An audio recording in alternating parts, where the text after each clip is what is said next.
Kuma bamanankan meno Mali kono ani Mali kokan ayo bisimila ka bi bamanankan kunnafoni sɔrɔlen kɛnɛ kɔnɔ min mina walawalali caman kɛ wi Mali kibaruyaw ani diɲɛ fan wɛrɛ kibaruyaw la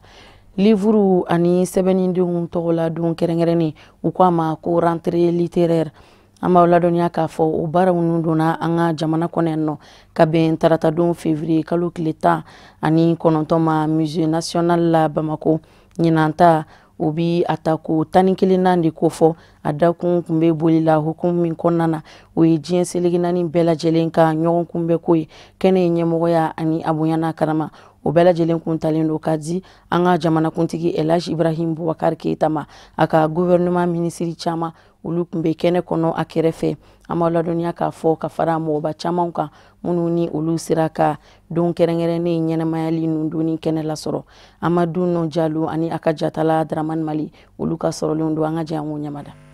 kalan dɔnnibaw sɛbɛnni nasira la olu ka kɛnɛ tako 11 sigi nin kɛnɛ bɛna kɛ sababu ye maa minnu bɛ livre kɔni bɔ ani maa minnu b'a kala farafina gun kan u ka se hakili falen kɛ u ni ɲɔgɔn cɛ kɛnɛ in yɛrɛ ko daminɛ kɛnɛ kan min ye kɛrɛnkɛrɛnnenya la maa min ɲɛsilen don nin ko in ɲɛmaya ma n'o ye Ibrahima Aya ye a y'a yira k'a fɔ nin bɛna kɛ ɲɛnajɛba ye kɛrɛnkɛrɛnnenya la farafindenw ni ɲɔgɔn cɛla la min b'a to livre dɔnni nasira la sɛbɛnni koɲɛw la a bɛ se ka yakubaya farafina gun kan kosɛbɛ cogoya min na. Rentrée littéraire du Mali o ye min ye Mali gafe sɛbɛnnaw minnu bɛ livre sɛbɛn minnu b'a bɔ minnu b'a kalan olu ka san yɛlɛma ɲɔgɔn lajɛ de nin ye san o san février kalo la an bɛ ɲɔgɔn sɔrɔ yan Mali la yan mɔgɔw bɛ bɔ fan bɛɛ fɛ ka na ɲɔgɔn sɔrɔ Mali la yan ka kuma dɔnni ani kalan kan ani ɲɔgɔn darajɛ ɲinan ta thème yɛrɛ min ye ko ka ɲɔgɔn darajɛ n'an ye ɲɔgɔn darajɛ mun bɛ se ka bɔ o kɔnɔ ɲɔgɔn dɔn bɛ bɔ o kɔnɔ dɔnni bɛ sɔrɔ o kɔnɔ fɛn caman bɛ sɔrɔ o kɔnɔ an ka président bɔra k'a fɔ wula in na min ye Ibrahima Aya ye ko Mali la ko politique tɛ min bɛ livre ko kan ko président ka hakili to la ani accord dɔ bɛ yen o ye foroba accord ye jamana caman y'a signé n'o kɛra a bɛ livre da nɔgɔya kosɛbɛ kosɛbɛ a yɛrɛ b'a dɔn cogo min na papier tɛ bɔ an ka dugu la yan encre ni fɛn fɛn bɛ don livre dilanni fɛn na a bɛɛ bɛ bɔ kɔfɛ de ka na ka fɛn fɛn bɛ don taxe b'a bɛɛ kan accord dɔ bɛ yen a b'o fɔ ma ko accord de Florence ani protocole de Nairobi ni assemblée nationale sera ka sariya b'o kan k'a fɔ ko an donna o tɔn in na bi livre ko bɛɛ b'a fɔ ko livre ko de ka gɛlɛn ko parce que o de kama mɔgɔ tɛ livre kalan livre sɔngɔ bɛ nɔgɔya kosɛbɛ kosɛbɛ o kuma sa mɔgɔ bɛɛ maliyɛn caman tɛ se ka livre kalan. An b'a fɔ ko nin kɛnɛ in kan sa fɛn damadɔ o bɛna lawaleya ye min bɛ tali kɛ kɛrɛnkɛrɛnnenya hakili falen na dɔnnibaw ni ɲɔgɔn cɛla la kalan sɛbɛnni nasira la wa ka se ka gafew yira maaw la gafe minnu ye kodɔnw ni kokɔrɔw sɛbɛnnen don a ko kɔnɔna na wa ka se ka baro sigi fɛnɛ kɛ a ko tɛna da Bamakɔ kelen ma a bɛna boloda Mali fan wɛrɛ fɛ i n'a fɔ Sikaso Jɛnɛ ani Tɔnbɔkutu wa min ye Mali minisiri min ɲɛsilen bɛ an ka seko ni dɔnko ma n'o ye Madame Jaya Ramatulayi ale kɔni y'a yira ka kumaw kɔnɔna na ko a bɛ foli ɲɛsi ka se jamanakuntigi Elhaji Ibrahim Boubacar Keita ma k'a sababu kɛ a kelen do ka i wasa doni min kɛ kokɔrɔw yakubali ma kɛrɛnkɛrɛnnena Mali kɔnɔna na. Activité mun bolodalen o ye rencontre professionnelle ye o kɛra kunun ni bi sɔgɔmada fɛ AGETIC la sini min bɛ o ye table ronde ye lycée la ani université la baara wɛrɛw bɛ yen fo ka taa se sibiri ma sisan sɛbɛnnikɛla minnu nana gafe sɛbɛnna minnu nana u bɛ taa ekɔlidenw bɛ yɔrɔ o yɔrɔ Mali ekɔlisobaw la lycée la n'olu bɛ taa ka taa kumalasigi kɛ o ye livre minnu sɛbɛn kan a n'anw yɛrɛ bɛ sujet dɔw d'u ma fɔ ko thématique o bɛ taa ɲɔgɔn ye kɛ o thématique kan ka kuma bɛɛ b'i hakilinaw di ɲininkaliw bɛ kɛ o b'olu jaabi o bɛ kɛ sababu ye denmisɛnninw bɛ dɔɔnin sɔrɔ olu yɛrɛ minnu bɛna a bɛ faamuyali sɔrɔ ko caman na min ye Sikaso Jɛnɛ ni Tɔnbɔkutu ta ye an y'a ye Mali dan tɛ Bamakɔ ye Mali ka bon o ma nka comme nin waati in na gɛlɛya bɛ jamana in fan caman na e kɛ mɔgɔ tɛ se ka taa bɛɛ lajɛlen na ɲɔgɔn fɛ an y'a ye an b'a ta dɔɔnin salon an kun bɛ Jɛnɛ ni Tɔnbɔkutu mais ɲinɛ Sikaso farala kan fɛn minnu bɛ ka kɛ o ɲɔgɔnnaw de bɛ kɛ o yɔrɔ ninnu fana na sɛbɛnnikɛlaw taara o ni ekɔlidenw bɛna lasigi kɛ an b'an profiter nin fɛ minnu ye conseils régionaux ye ani gouverneurs ye minnu ye Sikaso Mopti Tɔnbɔkutu ye k'u fo k'u waleɲuman dɔn o bɛ ka dɛmɛ min don an ka mɔgɔw la ye. An b'a fɔ wa maa caman olu fana dantigɛli kɛ kɛnɛ in kan kɛrɛnkɛrɛnnenya la minnu ye tanuni ta k'a ɲɛsin maaba caman ma minnu ye kalan dɔnni sɛbɛnni la yakubaya Mali kɔnɔ ani farafinna kɔnɔna na wa ni kɛnɛ in sigili min na to sen kan fo ka na se février kalo tile 23 ma an b'a fɔ u bɛ taa kuncɛ yɔrɔ o yɔrɔ o y'a sɔrɔ u ye jateminɛ kɛ sini ma min b'a to kalan dɔnni sɛbɛnni nasira la a bɛ se ka yakubaya don n'a nataw kɔnɔna na farafinna gun kan. San o san duwawu don kɛnɛ ani damakasili kɛnɛ dɔ bɛ sigi sen kan an karamɔgɔba Ased Sherif Usman Marani Haidara denkɛ Ased Sherif Badara Ali Usman Haidara fɛ a ka zawiya kɔnɔna na walasa ka se ka damakasili kɛ ka ɲɛsin an daba masa ma. Silamɛ ɲuman caman olu de yira kɛnɛ in kɔnɔna na an b'aw ladɔnniya k'a fɔ ni sigi o bɛna baara in sigi ko duurunan de ko fɔ min sen fɛ ni a ɲɛnamayara ka bɛn kari tɛmɛni février kalo tile 17 ma. An ka mɔgɔ minnu tun bɛ kɛnɛ in kɔnɔna na Sherifula Jabaraniso tɔgɔla ka kɛ baara in seri Musa Fɔnba ani a ka jatala Mohamed Traoré u sera ka fɛn min sɔrɔ ka ɲɛsin aw bɛɛ lajɛlen ani anw ma an ka jɛ an ka o lajɛ. Laada do nɛnɛnju dimanche ka dugu jɛ ntɛnɛn na Bangoni Janginɛbugu la Sirifila duba kɔnɔ Mali silamadinɛ ɲɛmɔgɔ ka fara ɲɔgɔn kan jɛkuluba groupement des leaders spirituels musulmans du Mali ma ɲɛma silamɛya dɛmɛtɔ Ansaru ɲɛjɔyɔrɔ a Seyida Sherif Usman Marani Haidara fɛ a Seyida Badara Aliyu Usman Haidara Sirifila morikɛ duwawukala bɛ kɛ ɲinan y'o san 5 ye a n'a ka kalandenw bɛ fara ɲɔgɔn kan ka solatili fatihu sɛbɛkɔrɔ kɛ ka caya ka Ala welew caya min bɛ se ka to dugawu bɛ jaabi k'an ka jamana basigi ɲinan y'o san 5 ye o 5e édition o ɲɛnamayara ka bɛn ni dimanche février kalo tile 17 ye silamɛw bɔra fa bɛɛ lajɛlen la ka ɲɔgɔn sɔrɔ a Seyida Badara Aliyu Usman Haidara ka zawiya la. Na kuranɛ ko kullu usein sababan la ufatabahu sababan ko ni ye fɛn o fɛn ye diɲɛ dugumakolo in kan an y'a mɛn dɔnnibaaw da ko Alahu Taala ko sabu dɔ de y'a kɛ ni ye ni jamaba in sigilen ani jama sanuma in sigilen sabu mun y'an sigiya Seyida Sherif Badara Usman Ali Haidara Sheko nka ale yɛrɛ sababu kun n'i y'a mɛn ko mangoro den ka di n'i ko mangoro den ma ko alhamdulilayi ko mangoro den ka di i bɛ fili i bɛ barika da mangoro gili mangoro den o jaa bɛ bɔ mangoro gili la. Ni Badara kɛra kɛɲɛkɛ ye n'a kɛra ɲɔnsɔrɔbali ye n'a kɛra ɲɔn ye bali ye Seydi Usman Marani Haidara nɔ don ne ye n ka jiri turu k'an janto a la nka ni jiri min falen n'a yɛrɛ ma olu tɛ jiri sugu kelen ye Badara Ali Haidara ye falen jiri ye ka Seydi Usman Marani Haidara fo faw la sɔn hɛrɛma ka b'a ma nka mɛ fa min nana fatɔw kala faya la fa min nana fatɔw bila faya baara la fa min nana fɔ fatɔw ye k'a ka kɛ fa ye ko pour que den minnu bɛ ka wolo k'o denw ka kɛ den ye Seydi Usman Marani Haidara ko a ni ce nka an bɛ Badara ka kɛnɛ kan ni sola tun yen ɲinan y'a sigilen san 5 ye Seko fɛ an y'a san 5nan nin ye ne delila k'a fɔ aw ye yan n ko a ka cɛkɔrɔbaw ɲininka n'o ye Ansaru cɛkɔrɔbaw ye k'u ka Guaninkɔrɔla baro bɔ aw ye Guaninkɔrɔla u k'o baro bɔ a ye maa joli tun bɛ Guaninkɔrɔ nka mɛ Seydi Usman Marani Haidara ka Guaninkɔrɔla de ma maa joli tun bɛ sigi ye alhamdulilayi mɛ diɲɛ kɔnɔ bi Ansaru ye joli ye ne y'a fɔ aw ɲɛna k'a fɔ n ko Badara ye sɔrɔtu in sigi yan n ko walayi n k'an tɛ kun yan ne y'o fɔ don min na o ni bi ka kan wa.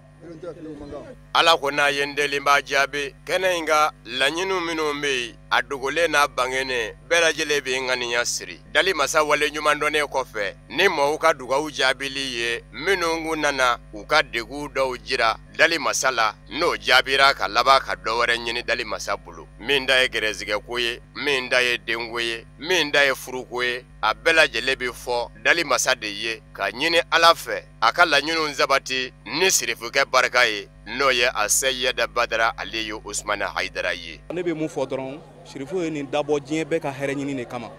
an yɛrɛ bɛ ka nafa mun sɔrɔ a la an yɛrɛ b'o dɔn Ala barika la bi ni dugawu bɛ kɛ mɔgɔw bɛ n'u ka ciw fɔ ne de ɲɛna k'a fɔ an mako bɛ dugawu la an mako bɛ dugawu la ni dugawu jaabiw fana kɛla Ala barika la caman bɛ fɔ ne ɲɛna ne k'a ciw lase bon dugawu jaabi ci hakɛ mun bɛ anw sɔrɔ yan san kɔnɔ a ka ca hali tɛmɛlen in na dɔ ye baara ko hami dɔ fɔ yan'a ka se kalo 2 ma a tilala ka na fɔ ne ye ko dugawu jaabila k'a ye baara sɔrɔ k'an ka dugawu k'a ye o dugawu kɛla tɛmɛlen in na ko a taala baara yɔrɔ in na bon Ala barika la halisa an b'o baara kelen de la ni Ala ka diɲɛ ye. Ne yɛrɛ mun jɔlen fili kɔrɔ ne dɔgɔnin depuis 2002 ne dɔgɔnin taara tunga fɛ an m'a ye an t'a kibaruya mɛn n nana ka na hami siri ni Badara kama ye kama min bɛ Badara ni Ala cɛ Ala k'a k'o kama ni ne ma n dɔgɔnin hali n'a sɔrɔ a salen de don n k'a ko mɛn k'a fɔ k'a sara n nana o dugawu ɲini yan tile 4 n wulila n ko n bɛ taa n kundigi kundigiyɔrɔ la n dɔgɔnin ye n wele kuma la surunya la n dɔgɔnin ye n wele a don a ko ne ma ko i dɔgɔnin de don ko nu n ko nu jumɛn k'i dɔgɔnin telefɔni tilara n na ka bin n ko ayi n ko nin tɛ tiɲɛ bon a nana ye o position na ten tɔ o kɔfɛ a ko k'a bɛ taa tuguni k'i kana taa f'an kana duwawu ta Badara fɛ an nana duwawu ta Badara ka nin duwawu kalan a tagara kalo 2 kalo 3 a ye wari ci ma ko n ka du terrain san ye k'a ye garijɛgɛ foni na an ye du san k'a jɔ k'a ban ala ni nin duwawu kalan in sababu ne terimuso denko gɛlɛya tun b'a la cɛmannin a ma cɛmannin sɔrɔ cɛmannin ko nege y'a minɛ an y'a hami siri ka na yan ala y'a jaabi an nana den yira Badara la ala tɛ kunɲɔgɔn bɔ fɔlɔ o n'a ɲɔgɔnna caman tɛ se k'a bɛɛ fɔ mikoro la mɛ ni duwawu kalanyɔrɔ in kɔni mɔgɔ fɔlɔ min y'a nafa dɔ fɔlɔ o ye ne ye walahi n kalenna ala la duwawu jaabi kɛnɛ de ye yan ye Badara ni hami siri ni Badara tɔgɔ ye sirifu ninnu fɛn fɛn Musa an kɔni bɛ sirifila yan an bɛ yan an bɛ sa yan de an bɛ jɛ ka dugawu don kɛ nin zawiya min sigilen don ni ɲinanya san 5 ye kira kan zɔliw minnu kɛra a kɛnɛ kan magow minnu dɛnkuna dali masa la a dogolen n'a bangenen ni Mali silama diinɛ ɲɛmɔgɔw ka fara ɲɔgɔn kan jɛkuluba groupement des leaders spirituels musulmans du Mali ma ɲɛma silamɛya dɛmɛtɔ ansaru ɲɛjɔyɔrɔ a Sayyada Sherif Usman Madana Haidara de a Sayyada Badara Aliyu Haidara ka bonya ye ala k'a bɛɛ lajɛlen minɛ sirifila morikɛ yɛrɛ bɔkolo barikamaw bonya kama sɔli ala rasul amina yarabi Musa Fɔnba ala ka o duwawu bɛɛ lajɛlen minɛ duwawu kalan kɛnɛ in kɔnɔna na an fa ani an karamɔgɔba a Seyid Sherif Usman Madani Haidara denkɛ Sherif Badara Aliyu Usman Haidara a nisɔndiya kan minnu ni olu lasera a fɛ kɛnɛ in kɔnɔna na an ka jɛ an ka olu ɲɛmada Musa Fɔnba ani Muhamɛd Tarawele ka ɲininkali galama la baara in a bɛɛ lajɛlen bolila hukumu dɔ de kɔnɔna la n'o de an bɛɛ bangera ka an fa sɔrɔ sira dɔ de kan n'o de ka hadamadenw sama ka na Ala subahana wa taala ka diinɛ ma baara in kɔnɔna la alors baara caman bolodalen bɛ a bolo kabiri dugawukalaw na alors olu caman bɛ a bolo i n'a fɔ maa caman b'o kalama cogo min na alors hukumu kɔnɔna fɛnɛ la nin sigiyɔrɔ in na yan n'o de kɛrɛnkɛrɛnnenya la an filɛ sigiyɔrɔ min na sigiyɔrɔ in dabɔra o de kama o de y'a tɔgɔ da ko zawiya mana an b'o hukumu kɔnɔna la komi an bɛ jɛ an bɛ fara ɲɔgɔn kan an bɛ ɲɔgɔn hakili lajigi ala ka diinɛw la alors an bɛ ɲɔgɔn hakili lajigi adamadenya taabolo ɲumanw na o hukumu kɔnɔna la an ko an kana ko in to tan barisabula a kɛra depuis fin 2012 a daminɛna depuis o la o kumana ka na se o kɔfɛ san 2 san 3 ɲɔgɔn na an ko an b'a la ka fara ɲɔgɔn kan cogo min na an ka lajɛ an ka dugawu kalan dɔ boloda ni mɔgɔ minnu bɛ an bɛɛ ka jɛ k'an hakilina fara ɲɔgɔn kan o tuma na an bɛ jumɛn ta ni an bɛn'o kɛ dugawu kalan ye yan alors an yɛrɛ ye ani jamana ye ani silamɛ bɛɛ ye ani hami ɲumantigi bɛɛ lajɛlen ye o tuma na ni an balimaw de farala ɲɔgɔn kan o tuma na k'a jateminɛ k'a lajɛ kuluwalaw bɛ kalan yan hakilila o ye fɛn min ye o dogolen tɛ silamɛya hukumu kɔnɔna la o ye ala yɛrɛ ka alaya o jirali ye k'a jira k'a fɔ c'est à dire dan foyi tɛ fɛn min na o ye kuluwalaw ye donc fɛn caman b'o kɔnɔ alors an ti don bɛɛ lajɛlen kɔnɔna la Yasini o bɛ kalan yan alors ka se dugawu caman ma nin bɛɛ lajɛlen bɛ kalan karamɔgɔ fɛ an bangera ka sɔrɔ ninnu bɛ kalan karamɔgɔ fɛ dɔw daminɛna an ɲɛna yan alors o tuma na an ko nin ko in bɛ cogo min na ni n ka jama walima mɔgɔ minnu bɛna hadaru yan alors u ko an ka lajɛ ko k'a kɛ sɔlatul fati ye ko o y'a bɛɛ laban ye o tuma na an y'a bɛɛ laban ta n'i ye tilala alors i ka ala wele o la a ka ca ala ye min ɲini an fɛ o de y'an ka sɔli kira kan hakili o kuranɛ haya jɛlen inna allaha wa malaikatahu yusalluna ala nabi ya ayyuhallazina amanu sallu alayhi wa sallimu taslima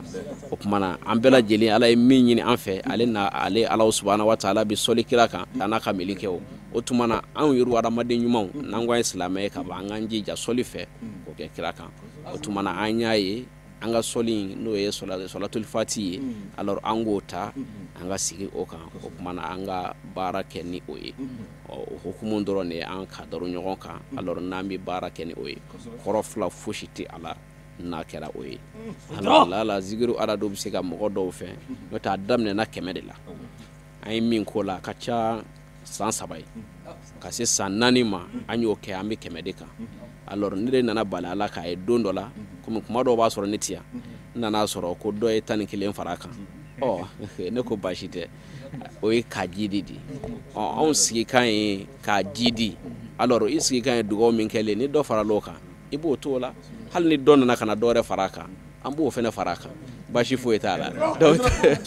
donc tan ni kelen ka na alors tan ni kelen ka far'a kan la peut-être yɔrɔ bɛ se ka mɔgɔ dɔw kɔnɔna fili o de kama maa caman bɛ se k'a ye ko wurudi ko don walima fɛn caman don donc a ka kan an ka explication dɔ di mɔgɔw ma a yɔrɔ la alors wurudi i y'a kɛ adadu la en tant que i b'a la ka Ala de wele dɔrɔn a bɛɛ lajɛlen ka ɲi.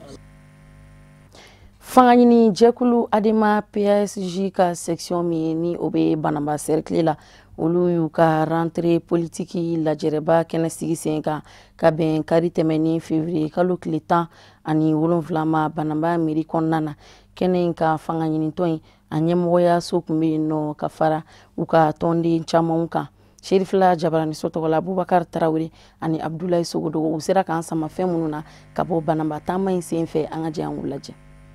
Parti ADEMA kanuba na lafasaba minnu bɛ Banamba n'a lamini kɔnɔna na u bɔra nin doni kama i n'a fɔ kɔnɔkulu min bɛ tali kɛ u ka parti nin doni kɔnɔna na ɲinɛ san na Banamba dugu kɔnɔna na o hukumu kɔnɔna na min ye parti ɲɛmaayaso kɔni ye maa dɔw bila ka na n'o ɲɛmaa kun ye Abdelkader Konate n'u ko a ma ANP ka se ka na ɲɛfɔli kɛ tɔndenw ye min bɛ tali kɛ kɛrɛnkɛrɛnnenya bi in na jamana lahala bɛ cogoya min na don n'a nataw kɔnɔna na baara minnu kan ka boloda an ka jamana sariya sunba kɔnɔna na wa fu bɛ se ka siri lakanabaliya la cogoya min na an ka jamana kɔnɔna na kumaw kun bɛ tali kɛ nin bɛɛ lajɛlen na min falen-falenna tɔn ɲɛmaayaso ani tɔndenw ni ɲɔgɔn cɛla la. An bɛ foli kɛ délégation min bɔra Bamako ka na a n'an ka délégué minnu bɔra communew kɔnɔ ka na an bɛ olu fo k'u bisimila n'an y'olu bisimila olu bɛɛ lajɛlen tɔgɔ la parti politique minnu bɛ yan jamana marabaa minnu bɛ yan politique kunda administration kunda association minnu bɛ yan n'o ye entre association de soutien ye an b'u bɛɛ fo ka u bɛɛ barikada ka da u ka bonya kan ka na nin kɛnɛ in wasa an bolo. ADEMA ɲɛmɔgɔw nana bɔ an ɲɛ Banamba vraiment a kun ye ka hakili falen kɛ ka fɛn kura minnu bɛ parti la sanfɛ n'an t'o kalama ka n'o fɔ an ɲɛ an k'o ɲɛdɔn an fana ka se k'an hakililaw fɔ duguma pour que u bɛ se k'an haminaw dɔn échange ka kɛ quoi. ADEMA kun vraiment ADEMA c'est un grand parti. ADEMA se porte très bien à Banamba a taacogo ka ɲi yɛrɛ de. Se mɔgɔ kɔnɔ an b'a f'u ye n'u bɛ se ka na bɔ an ɲɛ de temps en temps ou bien n'u bɛ se ka hali délégation min bila ka na bɔ an ɲɛ parce que chaque fois que mɔgɔ bɛ bɔ sanfɛ ka na militants b'a dɔn vraiment mɔgɔ b'u kɔ et puis a b'u permettre ka souder a b'u permettre ka hakili falen-falenw kɛ vraiment c'est ce qui nous plaît. An b'a fɔ ADEMA terila ka partiw fana tun bɛ kɛnɛ kan olu fana maa dɔ bila ka dantigɛli kɛ kɛnɛ in kan u ka dɛmɛ ɲɛsin ADEMA ma. ADEMA mɔgɔw an bɛ aw fo dan tɛ foli min na aw bɔra aw ka so aw nana aw ka so aw ɲuman nana Ala ka segin n'aw ɲuman ye ka se aw bɔyɔrɔw la an bɛ Ala deli nin de la parti o parti n'i bɛ EPM kɔnɔ ne bɛ kuma ni EPM tɔgɔ ye bi parti o parti n'i bɛ EPM kɔnɔ bɛɛ lajɛlen ka wuli ka jɔ kɛ ka ni ɲɔgɔnnaw kɛ ka kow ɲɛfɔ mɔgɔw ye jamana bɛ lahala min na an ye jamanatigi dɛmɛ k'a sigi an kan ka dɛmɛ min kɛ halisa ka s'a ma min bɛ kɛ sababu ye ni bɛn bɛ na jamana kɔnɔ ni tɛgɛ dɔnbolo bɛ na jamana kɔnɔ an ni ɲɔgɔn cɛ minnu bɛ an ni ɲɔgɔn cɛ n'o ye gɛlɛyaw ye olu ka ban min bɛ jamana kɔnɔ ni insécurité don o insécurité fana ka se ka ban donc vraiment an bɛ ADEMA fo ni hakilina in na. An b'a fɔ ko in bɛɛ lajɛlen kun cɛra ni tagama kunkuru ni foli bila ka ɲɛsin dugu préfet Banamba dugutigi ka fara a alimami kan ka se ka dugawu don kɛ ɲɔgɔn ye. Kɛnyɛrɛye pharmaciens ka lapasa jɛkulu syndicat autonome des pharmaciens d'officine privée du Mali SINAPO olu y'u ka lajɛrɛba congrès ta ko 6nan baaraw sigi sen kan ka bɛn arabadon ma dunanjigiso hôtel Sheraton kɔnɔna na Bamako sigi senfɛ baara bolodalen kuraw olu kɛra ani biro yɛrɛ ɲɛmaya so u ka sigili baaraw kɛra an ka mɔgɔ minnu tun bɛ kɛnɛ in kan Abdul Karim Sako ani a ka jatala Abdoulaye Sogodo u sera k'an sama fɛn minnu na an ka jɛ an k'o lajɛ. Sinapo ka ni sigi ta ko wɔɔrɔnan n'o ye ka congrès national ye laɲini min b'a la a ɲɛmaaw fɛ o de ye k'a fɔ u ka sɛnika yɛrɛ sigilen bɛ gafe min kɔnɔkanw kan minnu kan ka bayɛlɛma ka yɛlɛma don olu la fo ka taa se u b'a fɔ min ma règlement intérieur ani baara minnu kɛra u fɛ ka se bi ma k'o yira ɲɔgɔn na minnu ɲɛna olu bɛ se ka sabati cogo min minnu ma se ka sabati fɛɛrɛw ni dabali ka se ka tigɛ walasa laɲiniw bɛ se ka sɔrɔ cogo min na o hukumu na congressisiw nana ka bɔ région caman na ni tile kelen baara in ka se ka hakilinaw falen falen walasa Mali pharmaciens n'o y'a kɛnyɛrɛye siraw ye gɛlɛya minnu b'u kan u bɛ se ka o fɛɛrɛw tigɛ cogo min na. Bon o jala ɲɔgɔn dalajɛ o ye de ka kuma gafe minnu bɛ yen nɔ k'olu la baara ka dɔn minnu bɛ se ka yɛlɛma pour que fɛn bɛ se ka taa ɲɛ cogo min na ani baara minnu kɛra ka lajɛ ka so kunun ni bi u kɛra cogo min mun sɔrɔla mun ma sɔrɔ ani ka bureau kura sigi sen kan mun bɛ se ka baara kɛ association ye syndicat ye a baara ka ɲi baara baden de kɛra parce que u bɛ yen formation de kama baara caman de kɛra an b'o cadre kɔnɔ an yɛrɛ ka position organisation kɔnɔ jeunes ka baarako ta fan fɛ baara baden de kɛra an tɛ se ka da mɔgɔ la président a bɛ fɔ tubabukan na tubabukan na bon an kɔni an bɛ se ka fɔ vraiment honnêtement u sigi ni sisan cɛ caman kɛra. congrès nin ye min ye parce que statut kɔnɔ waati ni waati bureau kan ka falen ka bureau kuraw sigi donc o de ye sariya baara ye donc o baaraw de bɛ kɛ alors o baara in b'a permettre mɔgɔkɔrɔbaw bɛ se ka don bureau kɔnɔ alors dɔw bɛ bɔ donc u bɛ baara mun kɛra u b'o baaraw lajɛ mun ɲɛna kɔnɔ alors mun ma dafa parce que adamaden baara don a bɛɛ tɛ dafa maintenant o bilaw de bɛ kɛ. o bilaw de bɛ kɛ sisan alors ka baara kuraw boloda mun ɲɛna k'olu renforcer alors mun ma ɲɛ ka essayer k'olu laɲɛ. min ye Sinapo ɲɛmaa yɛrɛ ye a y'a yira k'a fɔ baarakɛlaw na a nisɔndiyalen don kosɛbɛ ko nimisiwasa o sɛbɛkɔrɔ sɔrɔ la ko nka o n'a taw ta gɛlɛya dɔw b'u kan n'o ye jamana kan ka min sara u ye musakaw la banabagatɔw ka fura taliw la k'u bɛ mɛn k'o wariw kɔnɔ k'o ye gɛlɛyaba ye u kan. an minnu bɛ baara kɛ privéw an bɛ furaw ta juru de la an ka grossistes fɛ yen n'an ye furaw ta u bɛ tile damadɔ d'an ma an ka furaw sara mais tuma dɔw la an ka factures bɛ mɛn u tɛ sara o ye gɛlɛyaba de ye tuma dɔw la facture bɛ se ka kalo 3 kɛ o y'a sɔrɔ fura dira banabagatɔ ma banabagatɔ y'a fura consommer 70 in to an bɛ bolo kɔ an bɛ tile caman kɛ alors que an ka convention min b'an ni CANAM lié a sɛbɛnnen do kɔnɔ n'an y'an ka facture déposer le 1er le 16 an kan ka sara tile 15 mana ban an kan ka sara mais o de tɛ kɛ la donc o ye gɛlɛyaba de y'an ma donc il faut que an n'u bɛɛ ka sigi an ni CANAM ka sigi an ni INPS ka sigi an ni CMCS ka sigi organisme kura minnu bɛna fara o kan n'u b'a fɔ ANAM o ni mutualité an n'u ka sigi an ka ɲɔgɔn faamuya n'an ye furaw di an ka furaw bɛ sara cogo min na il faut k'u ka préparer latigɛ an ye ka ɲɛ parce que fura in ta anw ta ye an b'a ta juru de la i tɛ se ka fɛn ta juru la ka tila k'o don juru wɛrɛ la bɛɛ bɛ fɛ i ka furakɛ ne ɲɛna o ye combien de ye État ye décision min ta loi min ta pour que an ka assurance maladie universelle kɛ o ye fɛn ɲumanba de ye parce que fɛn ɲuman don min na mɔgɔ minnu tun tɛ se ka na don an ka pharmacie kɔnɔ olu bɛɛ bɛ se ka don sisan u bɛ na ni feuille de soin ye surtout dɔw b'a la u b'a fɔ minnu ma indigent n'olu ye ANAM mɔgɔw ye olu ta yɛrɛ ye n'u nana ni fura ye sisan nɔ ne ba 2 don u tɛ dɔrɔmɛ sara an bɛ fura bɛɛ d'u ma o ba 2 in an bɛ togo ɲini de u ka sara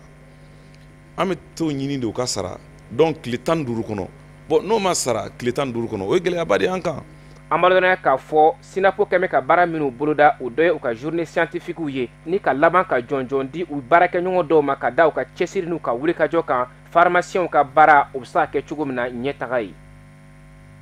o de b'an sɛnsɛn ka diɲɛ fan wɛrɛ kibaruyaw lasɔrɔ Musa Fɔnba ka sɔrɔlenw don a sera ka minnu fara ɲɔgɔn kan ka bɛn ni kuma in ye an ka jɛ an k'o lajɛ.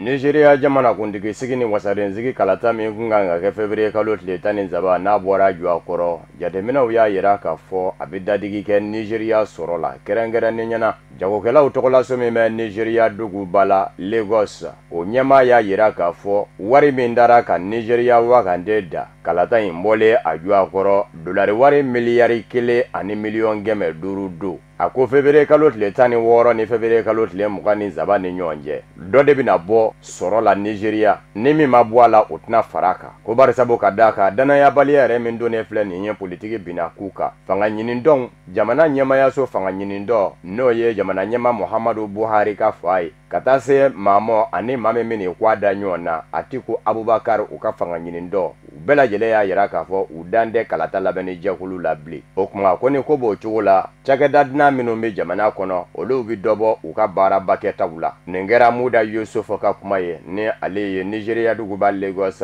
jagokɛlaw tɔgɔlaso ɲɛmaa ye a ko in bɛ se Nigeria sɔrɔ sira bɛɛ lajɛlen de mɔ nka misaliyala a bɛ pankuru jigi sira ta taa ni ka seginw minnu bɛ kɛ pankuru na Nigeria jamana kɔnɔ ko caman bɔra o taa ni ka segin la o tɛmɛnen kɔfɛ jikan dama fɛnɛ kuru minnu bɛ yen n'olu bɛ minɛnw doni ka bɔ ni a ye Nigeria ka taa n'a ye jamana wɛrɛ wali kɛlen ka doni ka bɔ jamana wɛrɛ ka na n'a ye Nigeria olu fɛnɛ sen sumayara ji sanfɛ warisow kɔnɔ k'i b'a ye k'a fɔ wari tɛ ka muɲuku maɲaka kɛ bilen bɛɛ lajɛlen kɛ mɛ k'i janto i ka nafolo la i ka fan bari sabu ka d'a kan maa tɛ ko girin kuma dɔn o kumana i k'i ka ko kɛ ɲamajɔ kɔnɔ yanni ka taa fɔ ko bɛɛ lajɛlen ɲɛnabɔra o kɛn bɛ bɛɛ lajɛlen dɔnze ye.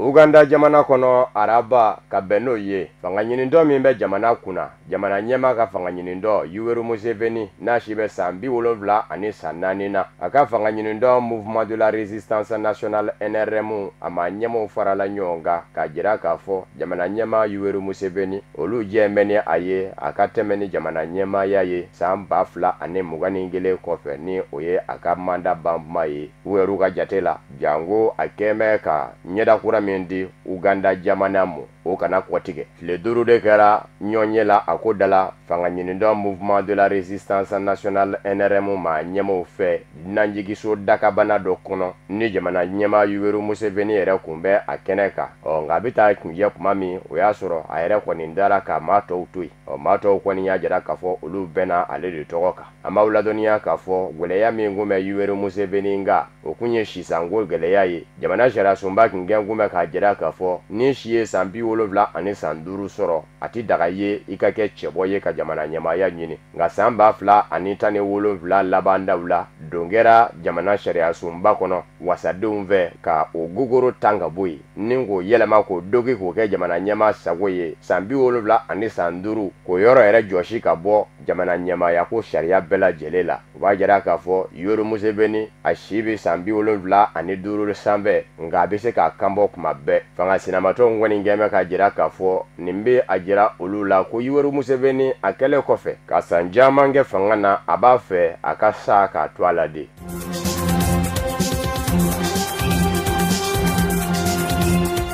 Kongo Kinshasa jamana kɔnɔ bɛɛ sigi mɛ k'i tulo ma da jamana ɲɛmayaso kura gouvernement kura a bɛ sigi don mɛ Félix Tshisekedi jamana ɲɛma bɛɛ lajɛlen kɛ mɛ k'i ɲɛmada fɛ diɲɛ don o don a bɛ fɔ ko minisiriw na sigi nka ta tɛ ka mana sisi tɛ ka bɔ jango bibi na yɛrɛ kɔni fɛn min wajibiyalen don jamana ɲɛma Joseph Kabila ka minisiriw ka u caman y'u kanbɔ u ka maraw la ka kɛ wasaden ye wasabulo kɔnɔ o kumana jamana sariya sunba kɛ mɛ k'a jira k'a fɔ jɔyɔrɔ dɔw bɛ yen olu man ka fara ɲɔgɔn kan o dɔ ye wasadenya jɔyɔrɔ ani minisiriya jɔyɔrɔ o kumana a ɲininen don o minisiri ninnu fɛ u k'u dɔngɔ ta wasadenya ni minisiriya cɛ jamana sariya sunba sariya sen 8 kɛ mɛ k'a jira k'a fɔ n'i kɛra wasaden ye k'i to minisiriya la kuma dɔ de fɔlen don i ye yan n'o cɛ i k'i ka fa jira n'i bi fa min sugandi Jackson na OC ni ale ye wasaden ye wasabulo yɛrɛ fɛnɛ ɲɛmayaso ma don ale y'a yira k'a fɔ jamana sariya sunba sariya sen 8 in a bɛ labato de barisabu ka da k'a jira mɛ k'a fɔ minisiriya jɔyɔrɔ ni wasadenya jɔyɔrɔ man ka fara ɲɔgɔn kan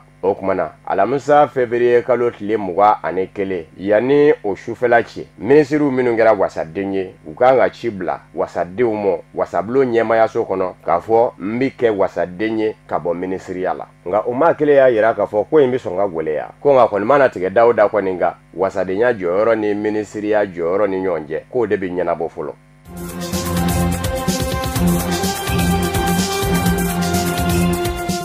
Zimbabwe jamana denw bi mɛ ka nimisa cɛkɔrɔba Robert Mugabe nɔfɛ wa ɲiningali tɔmi bɛ wa b'a kunbɔ fana barisabu ka d'a kan maa caman kɛn ka jira k'a fɔ tiɲɛ don a bilama mankan tɛ ka mɛn bawo si sɛbɛkɔrɔ birindin bɛ nka maa min n'an b'a nɔ na bi o ka fanga taabolo o ɲigirɔ gwɛlɛya bɛ ɲini ka juguya ni Robert Mugabe ka fanga ɲigirɔ gwɛlɛya ye Zimbabwe jamana ɲɛma alamisa février kalo tile 21 a si san 95 o nisɔndiyaw bɛ kɛ jamana fan caman fɛ jamana ɲɛmaw yɛrɛ kɛmɛ k'o don bala wa o y'a yira k'a fɔ don nataw la o bɛna kɛ denmisɛnniya ɲajɛ de ye Robert Mugabe ka bange ni san kunbɛn ɲajɛw san kelen ni tila kelen kɔfɛ ni maa caman gɛn kunbɛn k'a jira k'a fɔ a ka fanga kun ye Zimbabwe jamana sigi a sen zabara kɔnɔ ko hadamadenya hakɛ sɔsɔnko bɛ sira bɛɛ lajɛlen kan bebe na maa caman bɛ yen olu dɔw kɛmɛ k'a jira k'a fɔ olu ɲinɛna Robert Mugabe ka gɛrɛndɛ bɛɛ kɔ wa k'a bilama ko b'olu ye Anita Mugombezi ne ale ye Zimbabwe faba Harare sigiba ye a ko n'i ye bi fanga ni Robert Mugabe ka fanga tɛngu ɲɔgɔn na k'i b'a ye k'a fɔ Zimbabwe bɛ ka taa sɛgɛ de ye ko bawo ko baarandanya bɛɛ bi ko tiɲɛ don ko Mugabe ye fili dɔw kɛ ko nka ko ɲigirɔ gwɛlɛya min bɛ bi jamana ɲɛma Emerson Mnangagwa la k'o kun tɛ Robert Mugabe la u y'a yira k'a fɔ don min na Emerson Mnangagwa bi na olu kun hakili la k'a fɔ ɲɛdakurana di Zimbabwe jamana ma ko nka k'u caman kɛmɛ k'a ye k'a fɔ Robert Mugabe tile kun ka fisa bi ye don min na Emerson Mnangagwa bi na a ye layidu ta jamanadenw ye k'a fɔ Zimbabwe jamana kura de nanen ye nin ye adamadenya hakɛw minnu ni olu kun bɛ buruja Robert Mugabe fɛ k'olu bɛɛ lajɛlen bɛ dabila kumadana di bɛɛ ma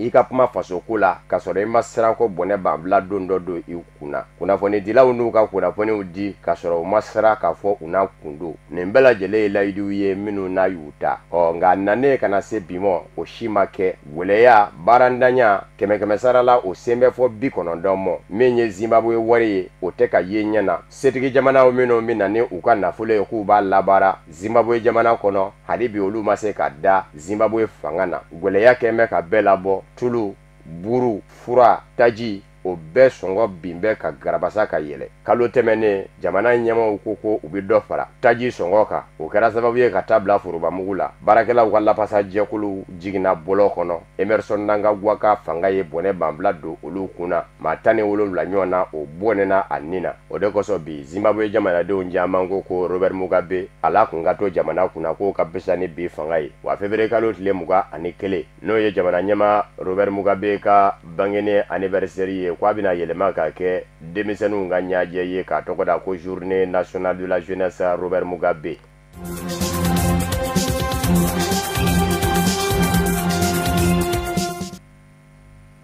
Amanga bi bamanankan kunnafoni sɔrɔlenw kun cɛ ni dusukun kami kunnafoni Mali bagan dɔgɔtɔrɔw ani Sherifula Jabaraniso bɛ sanga la ka sanga ni Dr Suleiman Kamara ale ka fatuli service vétérinaire ɲɛmɔgɔ dankan o kundu an baarakɛɲɔgɔn ani an kunnafoni di ɲɔgɔn Amadu Kamara ale ka cɛkɔrɔba don ala ye a ka kalifa minɛ a la ka bɛn ntɛnɛndon février kalo tile 18 ma ka si to san 63 la a ka janajaw olu kɛnɛw sigira sen kan ka bɛn taratadon février kalo tile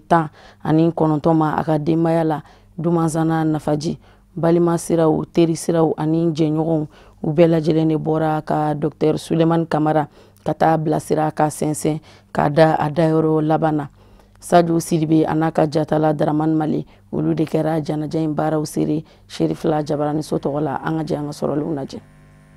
Masɛbɛya kɔnɔjɛlenya o de kun ye ni maaba in taabolo ye yani ala ka ka don laban minɛ la ni o ye Dr Suleiman Kamara ye maa min ye vétérinaire kalan fɛn bɛɛ tali kɛ bagan furakɛw kan a y'a ka sanfɛ kalanw kɛ ni o ye kurasi ye a tɔgɔ kɔrɔ tun bɛ wele Yougoslavie a fadugu ye jigidala ye ni o bɛ Kulikoro mara fɛ Dr Suleiman Kamara a kɛra ɲɛmaa ye baarayɔrɔ caman na kɛrɛnkɛrɛnnenya la chef de l'élevage de Kita san 1981 ka taa bila 86 la a kɛra yɔrɔ wɛrɛ ɲɛmaa ye ni o bɛ wele chef de division production animale ni o bɛ tali kɛ bagan furakɛ baaraw kan Kulikoro kɔnɔ o kɛra ka bɛn ni san 1989 ani ka taa bila san 1992 la o n'a ɲɔgɔnna caman Dr Suleimani Kamara a kɛra directeur national adjoint des services vétérinaires ye kabini san 1999 fo kana se a ka don laban ma a b'a ka baara fɛ a kun tɛ baara ni fɛn wɛrɛ jɛ ale dala dongili kun ye walasa jamana bɛ se ka kunkɔrɔta sɔrɔ cogo min na ale ka baara hukumu kɔnɔna na o de kadira kɔnɔna na Sulemani Kamara a ye jɔnjɔn sɔrɔ jamana ɲɛmɔgɔ ka bonya kɔnɔna la.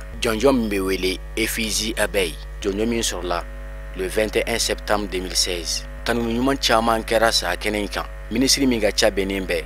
bagan mara ani jɛgɛmaw kan. Ale nɔlabila tun bɛ kɛnɛ kan. A y'a jira Ala ni maba in ka maasɛbɛya kosɔn a n'a ka hadamadenya. Minisiri ka nɔlabila saya dimi kosɔn a ma se ka kuma banbagatɔ kan. Nka a ye dugawu don kɛ minisiri tɔgɔ la k'a ɲɛsin fure ma. Fo ka taa se banbagatɔ yɛrɛ baaraɲɔgɔn bɛɛ nisɔngoyalen kun don kɛnɛ in kan. U bɛɛ y'u ka dugawu kɛ ko Ala ka hinɛ banbagatɔ la. An bɛ dugawu k'a ye. C'est compliqué, an bɛ dugawu kɛ. Ala ka yen sɔn a ma ye. An ka jɛka dugawu n b'o dɔrɔn de fɔ. Baarakɛɲɔgɔn bɛɛ lajɛlen tɔgɔ la an bɛ dugawu kɛ a ka denbaya ye. An baarakɛɲɔgɔn tun don parce que n y'a fɔ cogo min na directeur national service vétérinaire de tun don. A taara retraite la décembre tɛmɛnen salen de janvier tile fɔlɔ. Ala y'a kɛ bana yɛrɛ de kama a ma se ka passation yɛrɛ kɛ. Mais an kɔni vraiment an dusukun tɔɔrɔlen don bi. Mais saya ye waati jagoya don. Ni wagati sera i bɛ taa an bɛɛ bɛ lajɛlen bɛ ka nin de kɔnɔ. Donc an kɔni bɛ dugawu de kɛ a kɔ halisa Ala ka a sumaya. A taara ni Ala ka yen fisaya ma ni yan ye. Ne de bɛ komi a den fɔlɔ parce que ne n'a bɛ ɲɔgɔn kan a bɛ san 30 bɔ depuis ne san 5 ne b'a bolo. An bɛ se ka min fɔ Kamara ko la. Kamara ka bi banni a vraiment a kɛra perte ba de anw ma. Kamara y'anw bolo ɲɛmadayɔrɔ ye ka da kan mun na a ka kiliniya a ka sɔbɛ a ka baara a n'a ka mɔgɔ ɲɛnamaya ni mɔgɔ ladonya vraiment o de tora an bɛɛ lajɛlen kɔnɔ. Kamara tun tɛ tɔɔrɔ tuma si ka mɔgɔw fara ɲɔgɔn kan min y'a yɛrɛ ka vie ye ani min kan ka fɔ adamadenya la k'o fɔ an ye. A kɔni a y'an fara ɲɔgɔn kan ni Ala sɔnna ma an bɛ dugawu de kɛ Ala ka su da Ala ka hinɛ Ala ka sara ka arijinɛ ye. Dr Sulemani Kamara a bangera san 1956 furumuso kelen de kun b'a bolo k'a se to san 63 la. A bilala ka don laban na nin talata in février kalo tile 19 Sotiba ka den 4 to a kɔ ani yatimɛden caman. An bɛ dugawu de kɛ ko Ala ka hinɛ Dr Sulemani Kamara la.